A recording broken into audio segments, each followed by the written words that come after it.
Okay, so I have to say initially, this is going to be interesting. I have an incredibly weird story about Gears of War 3. I played this game when I was younger, but that was through the demo, which I really miss demos, mainly because I grew up poor and was never able to buy games. I used most of my time learning about them through demos. Anyways, as for Gears of War 3 itself, I have another story, and this one is legitimately true. In the library of the middle school I went to, there was a drawing of Marcus from the art box, but instead of the Lancer, it was a massive pencil. I'll admit my memory is pretty bad, but that is something I will never forget. Anyway, in 2020 during, everything that went down that summer, I went through all the main Gears of War games. When I finished Gears of War 3, I was incredibly surprised with how good it turned out. I already knew it would be great, but it was a lot more than I initially thought. I think including 2, Gears 3 is also one of the fan favorites. There's a lot of content available in this game and it was a big shock to me, even through the campaign, which is what this video will be about. Don't worry, I will make a video on the DLC, I assure you. But for now, we have the finale of the original story. So hi, my name is Solar, and this is Gears of War 3.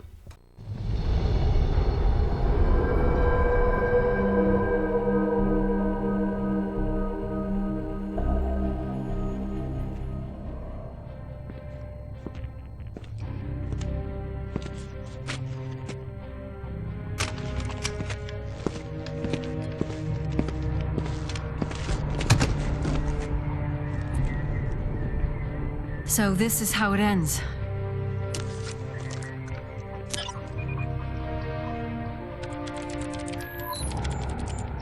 Today, the coalition of ordered governments ceased to exist. Chairman Prescott, he abandoned us some time ago. We can't pretend we're a government any longer. It all began on E-Day, when the Locust emerged and overran us.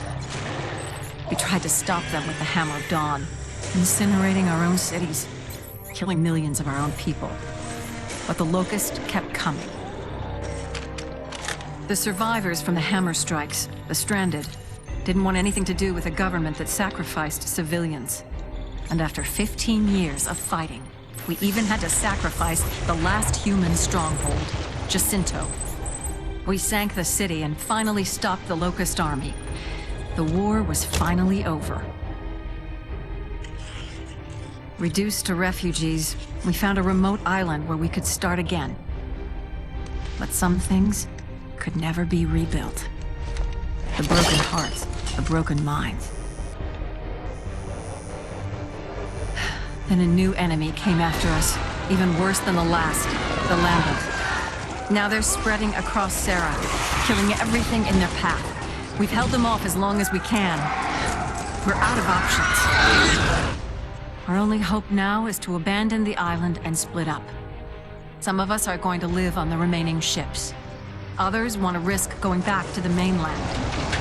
Godspeed, Colonel. This is the former Lieutenant Anya Stroud, signing off. Now hear this. All hands prepare for leaving harbor.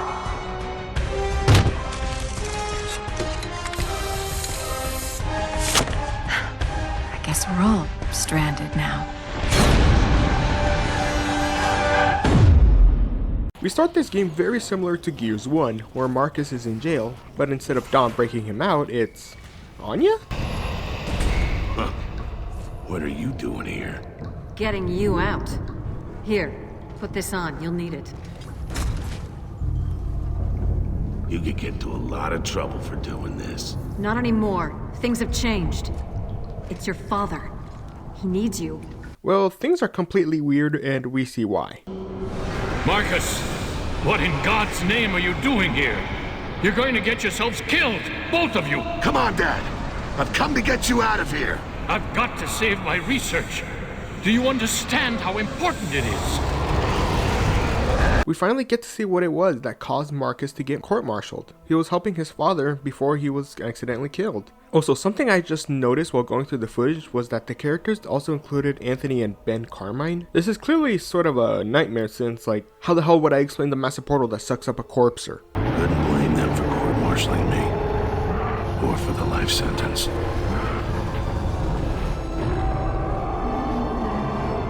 So the war went on while I was rotting in prison. There it is! Raven inbound! Marcus, still couldn't save my father.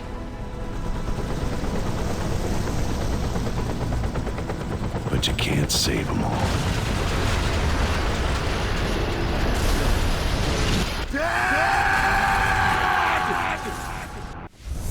Now hear this. Marcus Phoenix and Hazard Watch to CIC immediately. Phoenix, Santiago, and Stratton, report to CIC immediately. Yeah. I heard you the first time. Here we are in the Sovereign, and I love the setting. There's so much detail in the beginning area that helps to make it feel like it's a place being lived in. There's a small farm, crops growing. Even something small to point out are things like people having to use a crossword puzzle without pressing too hard to write down the actual words. It helps to make the place feel more alive. Back to Marcus, he finds Dom, who looks like he's doing alright. In this opening, we meet a brand new character, Jace. Come on, Jace, work to do. It's Stock City out there. All right. Give me a second. Damn, nearly got it that time. That candy's like 10 years old, man. You're gonna puke your guts up. Yeah, well, that's a price I'm willing to pay. While we heard him in Gears 2, this is where he got to be fully characterized. Instead of Nolan North, Jace is voiced by Michael B. Jordan, and I gotta say, he's pretty good. A lot of times it feels like games include celebrities just for their fame and not because they can actually act well. But here, Jace is well voiced and is a solid new character. We meet up with Anya, and I gotta say, she looks great. As someone who really liked her in the past games, it's cool to finally see her in action. She tells the others that Prescott came back for something, which their reactions are great. He ran out on us 18 months ago. What's he expecting now, the red carpet? I'm waiting to find out. Warship Sovereign, Hang on. this is KR-01 requesting permission to land. One passenger, Chairman Prescott. KR-01, this is Sovereign. You are clear to land. Deck team standing by. Wonder where Prescott managed to find a helicopter. He sure as hell didn't leave with one. He never called, he never sent flowers. Oh, I can't wait to hear this. I'll get the popcorn. Despite the fact that we're in the water, we finally get to meet the Lambent. We'll talk about these guys mechanically later. All I'll say is that I love how creepy their designs are. In Gears 1, the Lambent wretches were glossy as their body looked rotten. Gears 2 made a weird change where the Lambent locusts were just mainly glowing, but I'm glad they went back with the Gears 1's version, with the glowing of the Lambency contrasting really well with the skin. As we get the helipad up, we meet with Prescott. Apologies for my language, but he's kind of a dick. He clearly left the cog to die out, so why would he come back? Despite that, he hands a disc to Marcus about some information he should know. Other than that, he's pretty much what he was like in Gears 2, and despite what I said, I actually like him. As the disc gets decrypted, we see Adam Phoenix? Marcus, if you get this message, if you're still alive, I need your help. Oh This God, time I really am asking Marcus. for your help. Please, it's your father. listen. Yeah, I It's noticed. complicated and I don't have much Wait, time. but I thought Leave it, Jace. So did I. I mean, we had that nightmare in the opening with Marcus seeing what happened to his dad, but think back to Gears 2. If you remember, there was a scene where a recording of Adam was found in a hollow that talked about flushing it to get rid of the emotion. And if you were someone who watched all the way through the end of my last video, which, if you did, thank you, we heard Adam's voice talking about what we did in this game. So he would probably be alive to say all this. But enough of that for now. We need to talk about the biggest issue.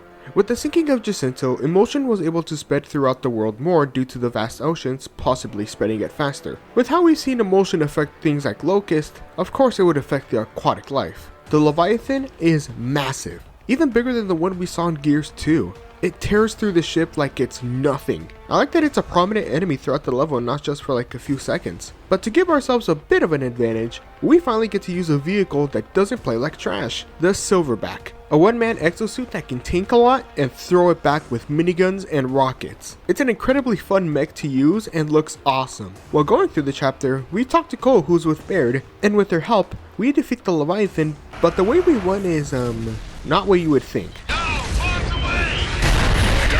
Cover, Delta!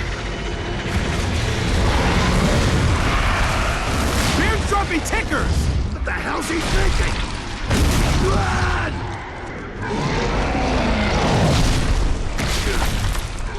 Hey, I thought you'd enjoy the witty irony of Grub on Glowing Island.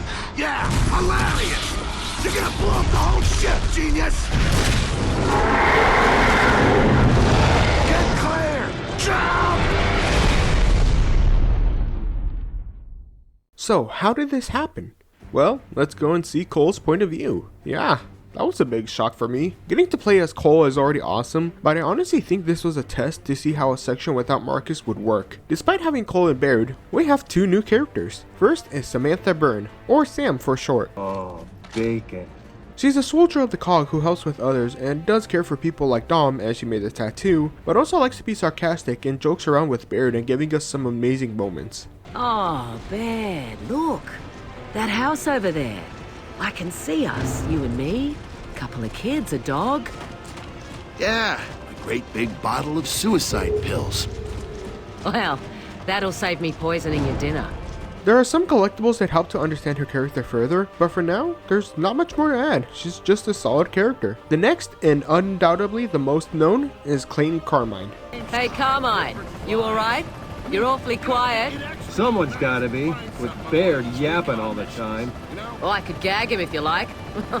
Be my treat. As the third brother of the Carmine family, and despite what you would think of the past family members' fates, Clayton's fate was interesting. In July of 2010, Epic announced that Clayton will appear in Gears of War 3, and the fans would be the one to decide if Carmine will live or die. This was voted by people buying Xbox Avatar shirts. Yeah, anyone else remember the Xbox Avatar? I do. Fun fact, this was a campaign that helped to raise $150,000 for Child's Play, a charity that helped and I think still works with giving kids in hospital games, which is a fantastic thing, and it was cool to see how much this campaign helped others. If you know about this game, you know that Clayton was and still is the only surviving Carmine family member. But even then, the game will still have many near-death moments, so I'll have this thing pop up when a near-death experience happens. Carmine, look out! Whoa! That was close. But enough of Carmine, let's talk about our goal right now. As shown in the recap, a major section of the cog mainly lives on the Sovereign, which, if you can't tell, outside of some things like plants and even some livestock, it'll be difficult to survive off that alone. So some people are sent to go into land and try and find some people to try and trade with, or with some insane luck, still find perfectly preserved food in a market that looks like it would have nothing. Yeah, even I find this kind of dumb, but whatever, we have other things to talk about, like the Lambit. But before we finally talk about them, we can do this. Whoa! The aspect I liked about the Lambit is how similar yet different they are to the Locust. This is something I don't think the game gets enough credit for. What makes them similar yet different? Well, let's start simply. The Lambit use these branches to break through the planet and they spawn in with these pods. Like the E-holes with the Locust, it's a thing that if ignored will make the combat sections more difficult. While for this case, breaking the pods off the branches will dry up the branch. Same goes for the enemies. While you'll have Locust-like enemies, they attack a little differently. All Lambit enemies are filled with emulsion, and when they die, they explode. The polyps are the best example of this, as they're pretty much mini tickers. The main enemy you'll find are the drones. Sometimes the drones can run towards the player as they explode. A lot of the drones also have a second mechanic. When they're damaged enough, they mutate like the Bromok in the last game. They're well, I'll call their turret mode is really cool. They can spew bullets, use an emulsion flame when people get too close, and it's a small thing, but I love the animations of the grunts mutating. When they die, they have a chance of their tentacles living on, and it's pretty creepy. We also get enemies like the Wretches, which act like they did before. The Gunkers are like the Boomers, but they lob massive bombs, and getting close to them will launch a blade that can instantly down someone. While I did say they feel similar to the Locust, the Lambit feel like an entirely new faction, and I got to give them props for being able to do that. Stinking Lambent. Jeez Louise, what the f- Hey, check fire! We're on your side! Sorry. Throughout the act, we see a lot of Cole's past life before he became a cog soldier, as many people recognize him from his thrashball career, and the place they went to was Cole's hometown. You ever feel like you did, but nobody told you?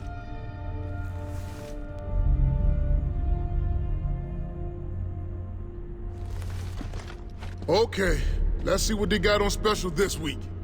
And with that, we should talk about Cole's inspiration. Cole is voiced by Lester Spee. I do apologize if I do get that wrong, I'm dumb. And he played a character called Terry Tate in the Office linebacker commercials, which, seriously, if you have not watched those commercials, go and give them a watch. Even watching one of them, you will absolutely go, wow, that's Cole.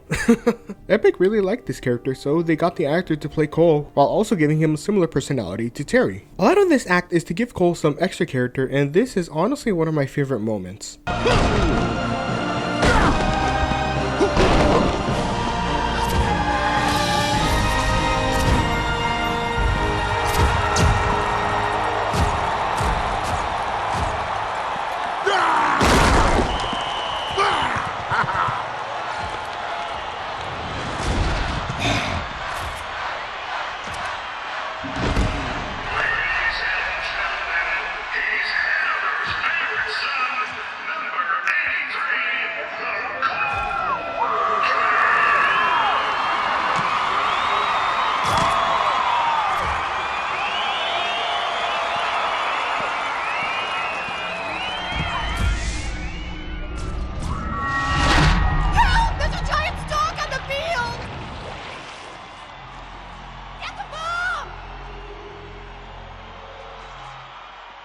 Even though it's kind of contrastingly weird with the game, seeing Cole getting to feel like a thrashball player again and him using a bomb as a thrashball is awesome and very charming.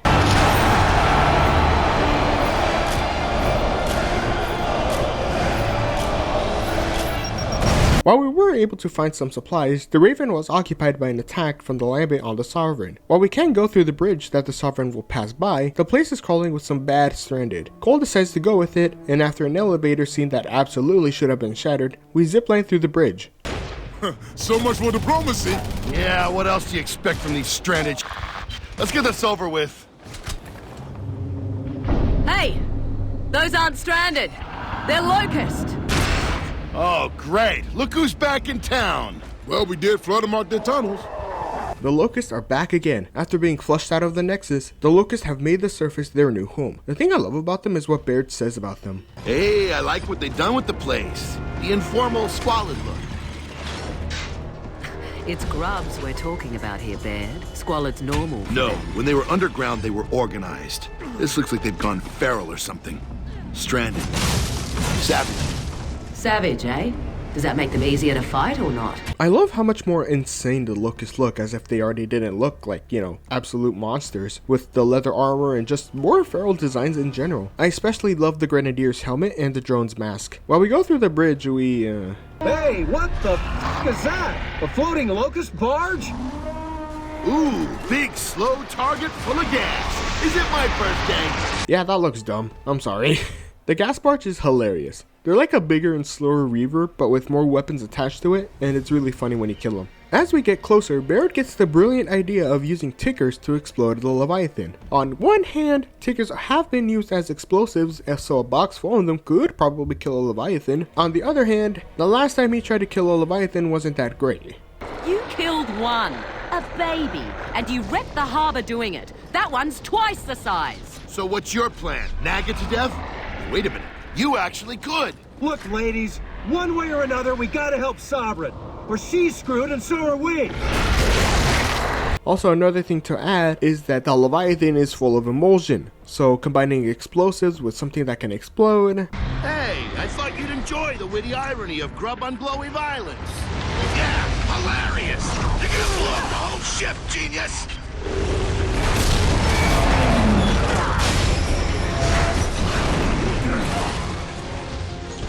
Jump for it! No point. We're so dead! I suppose you want me to say I've always loved you. But I don't. I really, really don't.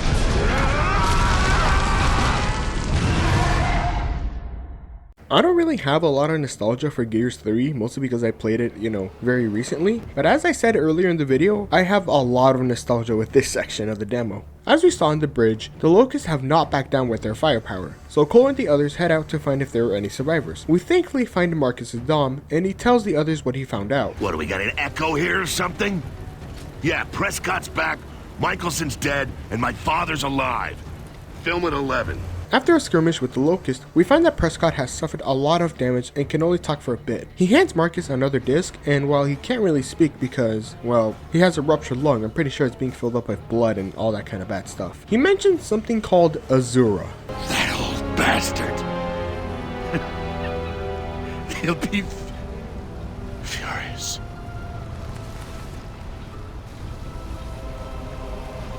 He's gone.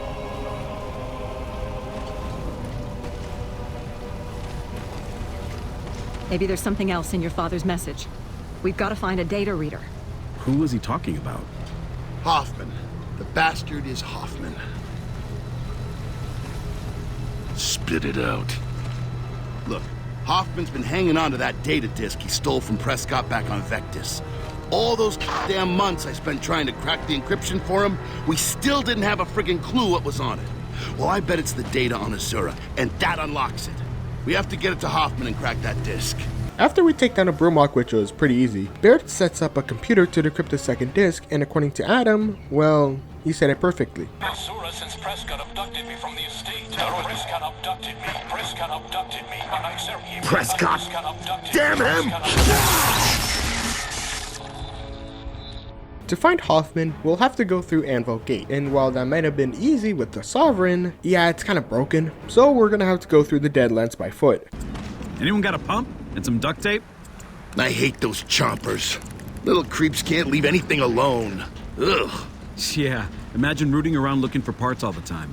Hey, I make intelligent use of free resources. That's how come we're still alive to bet about it. Despite how barren and dead this place looks, I did not mean for that pun, but I'm keeping it. I fucking love the Deadlands. A thing I hear a lot, and even I have thought this with the later Gears games, were that the graphics don't really fit the game's settings, or at least what the game is about. For the Coalition sequels, I absolutely agree. But I don't really have that similar opinion for Gears 3 and Judgment. Each game before had a way to describe the game's graphics. Gears 1 was more horror-esque, Gears 2 had a somewhat desaturated look to look like most shooters at the time, but there were sections like the Reaver Flight and mainly the Hollows that had varied colors. Gears 3, while having more color and a higher saturation, feels like an apocalypse. This is consistent throughout the game. This feels like a world that went through some horrible stuff, and the Deadlands is one of the best locations that shows that off visually. The Deadlands was a place that was affected by the Hammer Dawn strikes and has been affected heavily by other stuff like sandstorms. It's the perfect place for the Savage Locusts, which, yeah, let's finally talk about them.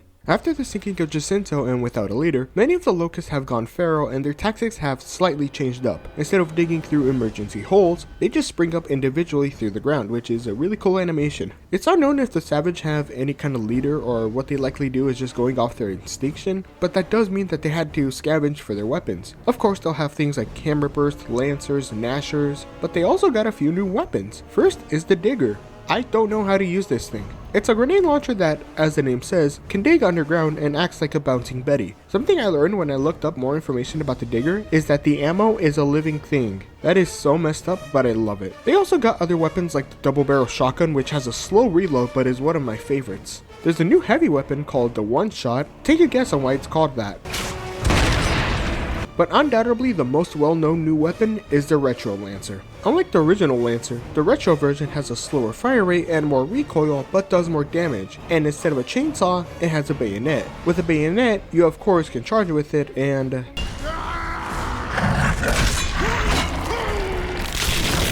This is a thing of beauty, but bringing up the Lancer leads to a mistake I personally did and would like to apologize. There was a feature added to Gears 2 that I never mentioned, and I feel like now is the time to rectify this issue. What was it that I needed to mention? Chainsaw dueling.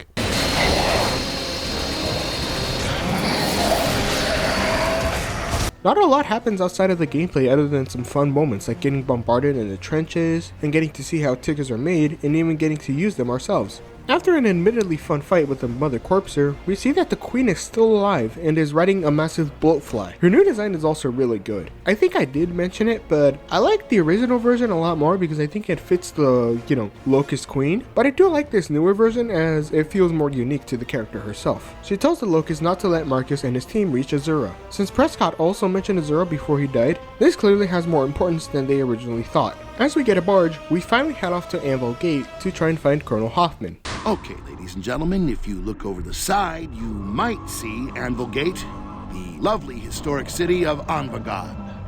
It is lovely, right? Even Sam says it's the ass end of the world, and it's her hometown. As we make our way through the Deadlands, we contact a familiar friend. I'm holding them off as best I can. Anyone picking this up? This is truck 54. I need some help fast, or else I'm gonna be kissing my ass goodbye. I don't believe it. That you, Dizzy? Marcus Freaks? Well, I'll be damned. Where are you, son?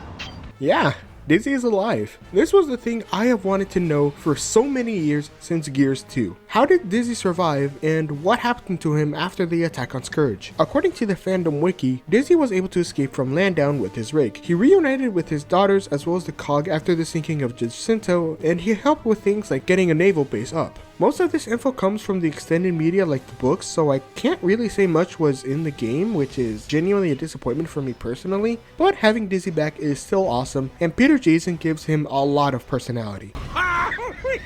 Wasn't expecting to run into you boys again.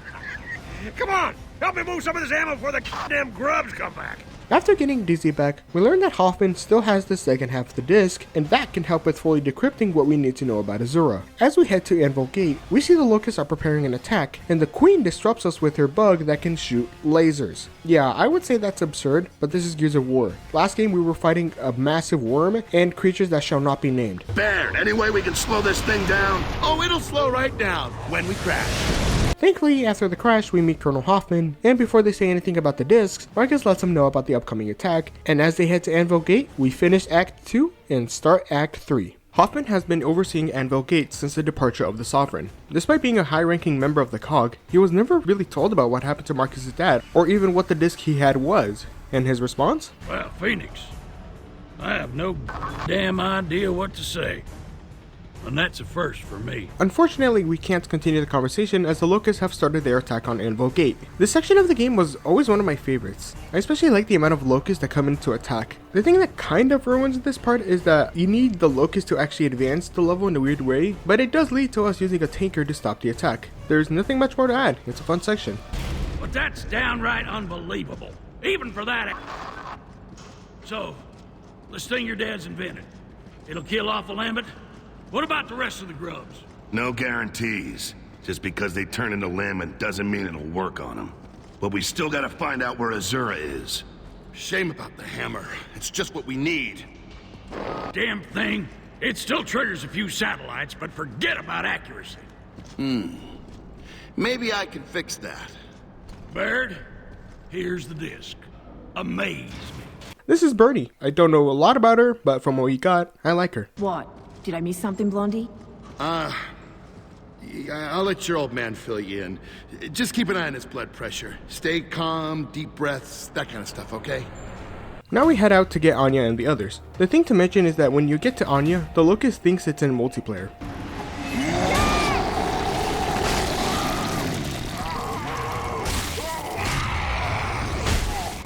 That's pretty brutal. More importantly, the Lambent have also decided to attack at the same time. And if that wasn't bad enough...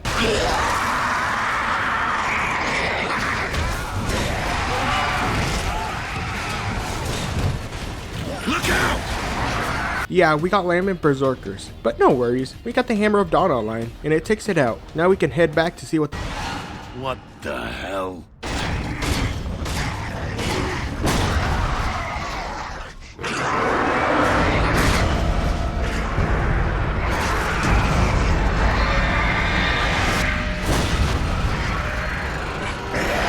Why can't life be easy? The Lambent Berserker is pretty fun. It only opens its chest when it's running towards you, and it can get pretty chaotic. Even later when it begins to leave emulsion fumes behind. It does have a brutal death scene which I like.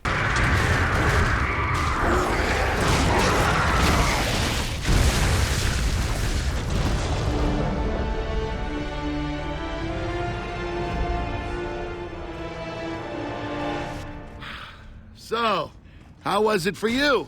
After taking out the Berserker, we finally get to see what Azura is. It seems to be an island that Adam Phoenix is located on, and it's been kept secret thanks to the artificial hurricane that hides it. That's how. More of Prescott's top secret bullshit. What the hell's a maelstrom barrier? It's some kind of shielding device. Wow, an artificial hurricane around the island. Hey, Prescott was really investing in the crazy tyrant technology. I almost admire that. But it looks like the only way in is to go under it. Well, there's an old sub laid up at the shipyard in Endeavor. Yeah, if it's seaworthy, if you can get the motors running, and if you can fuel it. Now, son, that's where I come in. I'm ex-merchant Navy. I can fix it, drive it, and fuel it. If you can find a place to fill the tanker. We can detour via Mercy or Char. I know Mercy. It's an emulsion pumping station. Let's try there first. You sure you want to go there? What, because it's Maria's hometown? I can handle that now. And we need the fuel.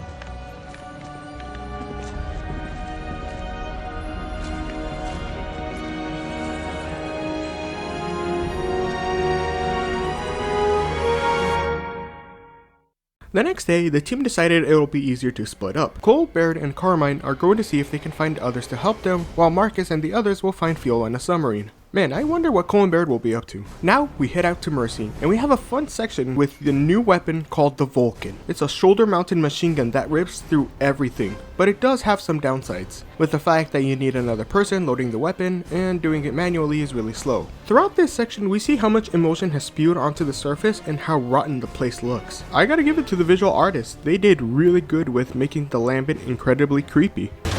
Coming through!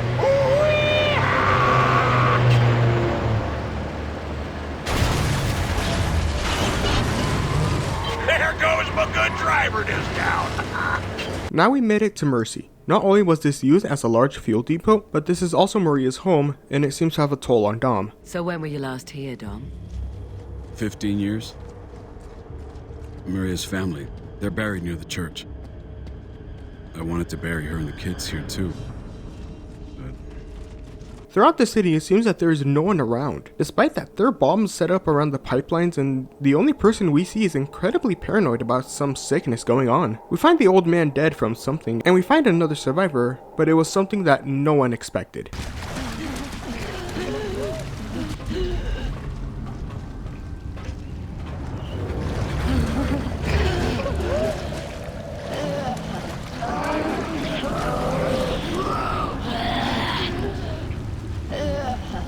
Ma'am, are you okay? Who did this? What happened? What the hell? She's Lambent! It's spread to humans! First, it was the Locust. Then, it was the aquatic life in Sarah. And now, humans have been affected by lambency. The human lambents are terrifying. Not only are their designs incredibly unsettling, but they also have creepy noises and move incredibly fast and feral. Considering the old guy's fear, it seems like lambency has gotten everyone here in Mercy. While there are other survivors, it seems that the infection has occurred due to the production of emotion. And even see that the guy bedridden seems to have rust lung. I think this was made to show that the rust lung we saw in Mercy Hospital was just a start. Unfortunately, it seems that the pipes aren't that effective to get fuel, but there's another city nearby that might also have fuel. So as we go through the city to get out, Dom heads to see Maria's grave, and this happens.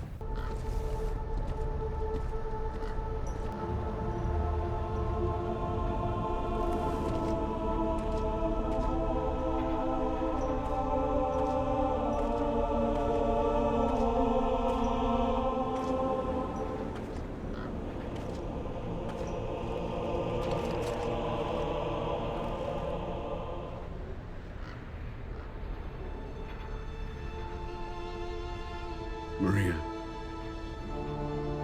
Baby, I'm sorry I couldn't bring you home. But you're with the kids now. That's home, yeah? I'll see you all again one day.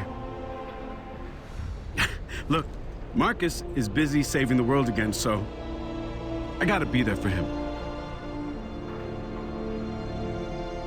Sleep tight, sweetheart.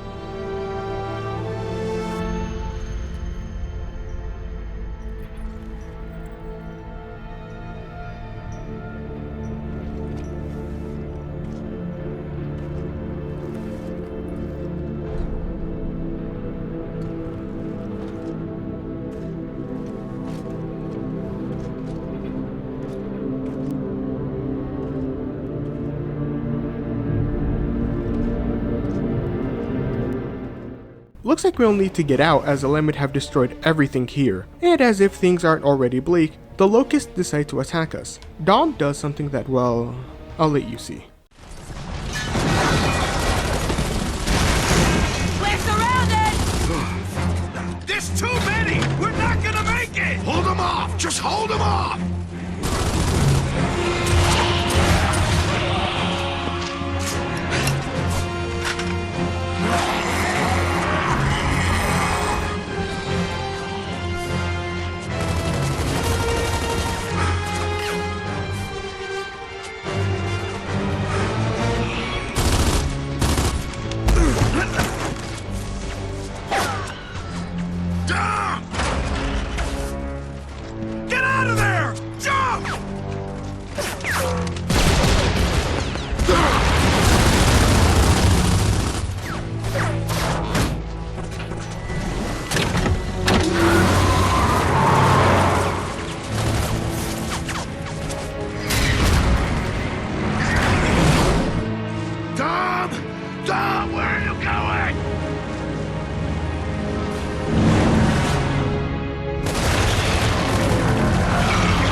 He's gone!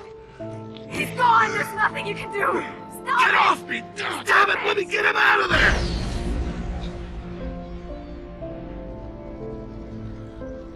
It's okay, Marcus. It's okay. Come on. We gotta go now. Your father still needs us.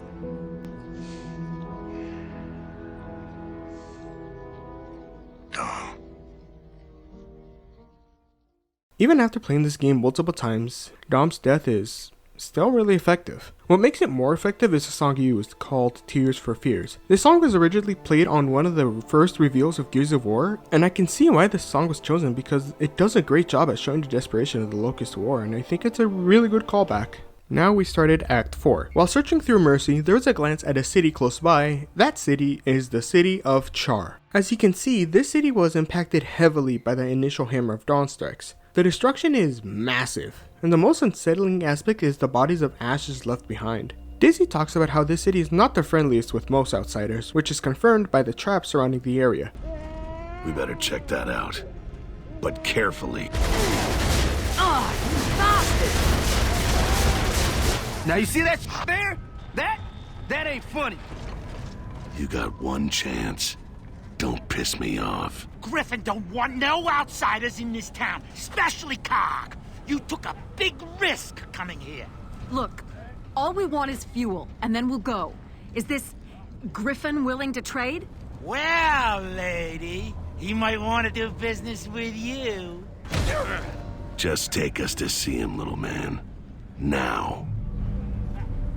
We meet the head of the group, Aaron Griffin, voiced by Ice-T, which was actually a pretty cool surprise. Griffin was the CEO of an emulsion factory in Char. It seems that even after all the strikes and wars, he hasn't let go of his refinery. He'll give us some fuel if we free his facility from the Lambit. And to make sure they do it, Griffin is holding Dizzy hostage. How is Dizzy kidnapped and taken so quickly? I don't know. What do I look like? Someone who has all their information? Now we head out to the emulsion facility. And considering this was a prime spot for emulsion, of course we're also going to get Lambit humans here. While we go through the building, why don't we take some time to talk about the score? Like in Gears of War 2, the soundtrack is fantastic. While I don't have many feelings of this score, unlike in Gears 2, this is still an incredibly good OST, and I have a few favorite tracks.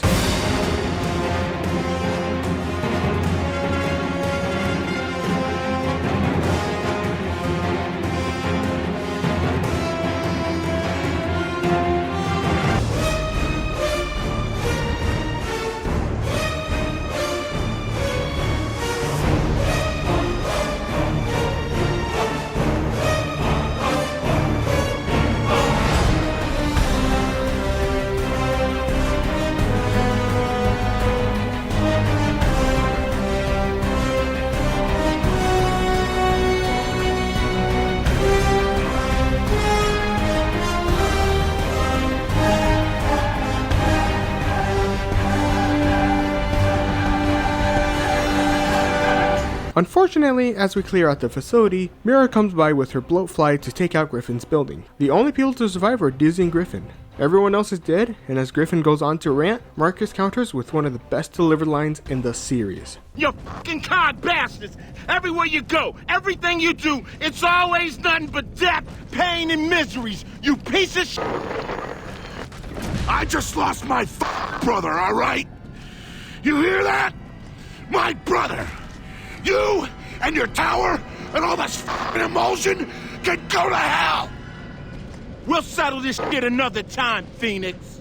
You can count on that. After that whole mess that went down, the team goes to a submarine post to see if we can find a functioning submarine. Instead, we get one of the most terrifying enemies in the series.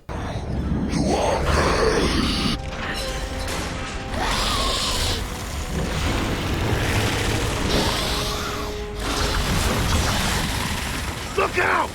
I hate the Centipedes. As enemies, they're perfectly fine, but I hate centipedes. Don't get me wrong, I really like Scolipede from Pokemon. I haven't played the newer games, but I like Centiskorch, I think his name is. But this game made me scared of a bug that has too many legs, and it made it worse by making it 15 foot long and that it can electrocute you. But the TLDR is that I hate centipedes. Thankfully, we only encounter a few of them, and the last new enemy is the Armored Cantus. They're like the regular versions, but they only get damaged by explosives, and I think the Scorcher. I'm saying I think because you fight another armored Cantus in the next few levels and it clearly was affected by the fire, so I guess that works too. Bring it! As we get the submarine down, Cole radios in to let everyone know that they found some backup. I do wonder what they did and found. A sub! Ha! That's bad spirit kind of toy! But you got to see what we found, baby! Woo! Cole, please. Anya, you don't sound right. You got trouble? We're heading for Azura now. We'll rendezvous with you outside the Maelstrom. Might take us some time. Oh yeah, we'll be there with some backup too. Watch your six, Cole. Anya out. Don't worry, Anya. I'll break it to them. No, you won't. I'll tell him. And as we head into a submarine, we have now reached Act 5. We now head off to find Azura through a very fun section. The water honestly looks amazing even today, but there's not much more to add other than the fact that the Leviathan fight is pretty fun. But at the near end when we reach Azura, there is a lot of defenses that stop us even underwater. Clearly this place seems to be a lot more important than originally thought, but once we make it through that, we reach Azura. Dizzy stays back with the sub until the storm calms down, and despite of the name making this place sound peaceful, there are a lot of locusts and they clearly didn't care for whoever was in this place. But let me take a moment to actually talk about the island itself, or rather this section of the island. Azura was built during the Pendulum Wars as a resort for some of the higher ups of the COG. During the Locust War, many scientists and political figures were sent here, but for safety instead of research. Prescott had Adam Phoenix create an artificial storm to keep them hidden from the rest of Sarah. Speaking of Adam Phoenix, we find him alive, and the interactions with the other characters are really nice to see. Anya? Oh, you've changed. Where's Marcus? Did Marcus make it? Dad, I'm here. We've come to get you out.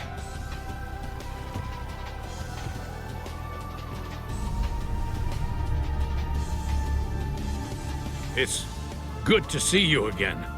Is Dom with you? Wait, how did you get that scar? Marcus and the others set out to take out the storm so we could get some reinforcements. Now to talk about Azura again. After Adam's presumed death, as we saw in Marcus's nightmare, he was kidnapped by Prescott and, as seen recently, has been leading the research to finally find a cure for emulsion. During this time, Mira found Azura and had every other scientist killed and left Adam to find a cure for the Locust instead. A reminder that there was a civil war with the Locust and Lambent that we saw in Gears 2, and I believe one of the comics showed that it's been happening way before the Locust War on Sarah. So this has now become a race to see who will reach Adam to finish the serum. Once the Maelstrom is shut down, the storm stops, and Cole and Barrett come back with the UIR ship and Jack being rebuilt again.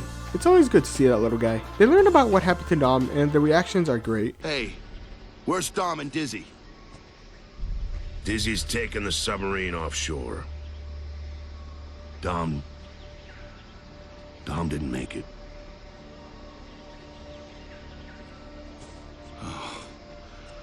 No. Somebody's gonna pay. Somebody's gonna pay! He got us this far. Let's finish it. We now head deeper into Azura, and I mean, it should be obvious, but this place is beautiful. The gold mixed with this European/royalty-esque architecture makes this place feel like a resort. Or it was before the scientists were hanged and bodies were scattered throughout the place. And I'll just say it. This is one of my favorite locations in the Gears series. I am and will always be a fan of the more dark and gritty colors, but even I admit having some bright stuff isn't always too bad. As we go through this place, Adam talks to us about emulsion. He confirms that emulsion itself is a living organism. I think another way to say it is that emulsion acts like a virus. I mean that by the fact that it has clearly mutated through different species and up to now has reached humans, and it seems that it'll reach another point of gaining immunization. Speaking of emulsion, the Lambent have also found their way into Azura. Clearly seems like this place is a high value area for everything. Even the Queen is here to stop Delta Squad, and I got to specifically show how good this line delivery is. I will not let my people die! We have a right to live! A right to this world! Your father must complete his task! To take her out, there's a balance at the top of the building which I genuinely need to ask. Is this an actual thing? Either way, she's most likely dead. We finally saved Adam Phoenix, and the conversation had was pretty interesting. He talks about how while a cure may eliminate the Lambent, it might not be able to take out the Locust at the same time. He also mentions that he could have stopped Emergence Day, which brings up a lot of questions, but clearly that's for another time. We make it to the top of the building with what I think is the Maelstrom, but now reworked to spread the cure throughout all of Sarah. Somehow, Mira is alive, but Carmine's back and he actually dies. Oh, that's not great. I really like this fight with her massive bloatfly. A better improvement over the Brumok fight in Gears 2. I also like that using the Hammer of Dawn is needed in major points of the plot, which helps to make the moment that much better. Thankfully, the device is powered and the Queen is down again. The Lambent reaches the peak, but the device finally goes off. However, something goes wrong. It started. Let's go, Dad. This tower's too unstable now. I'm sorry, Marcus. I'm not going to make it. It's okay. I'll carry you. Marcus, the emulsion developed faster in me because I forced it to. I had to find out how it reproduced. What are you talking about?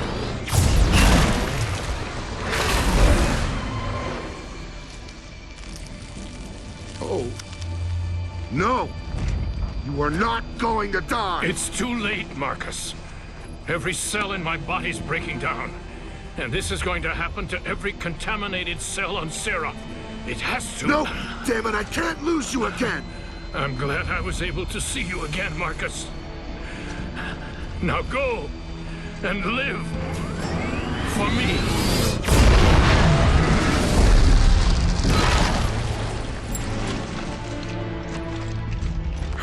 God!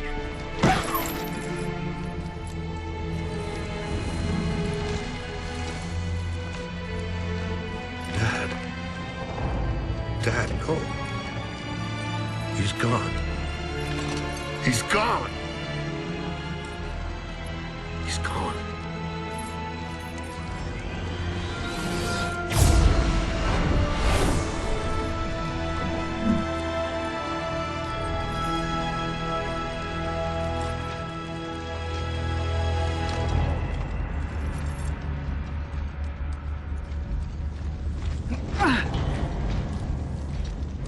Hubris.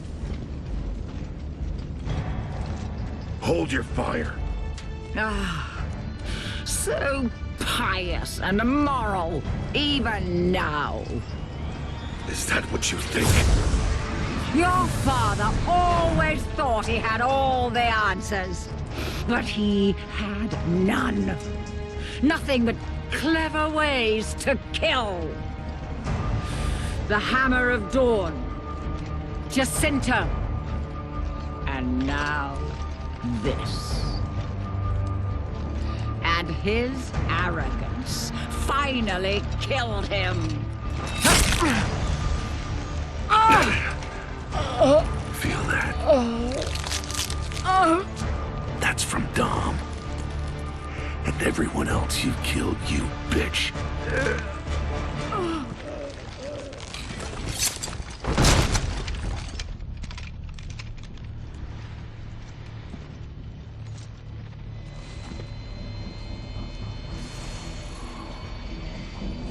With the Queen officially dead and no way of being able to come back, the cure spreads throughout the planet, killing the Lambent and Locust, ending the war, and that's how we end Gears of War 3.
Marcus.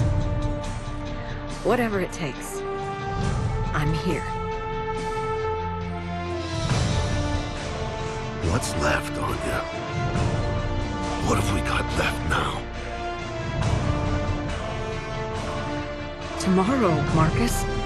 We finally got a tomorrow.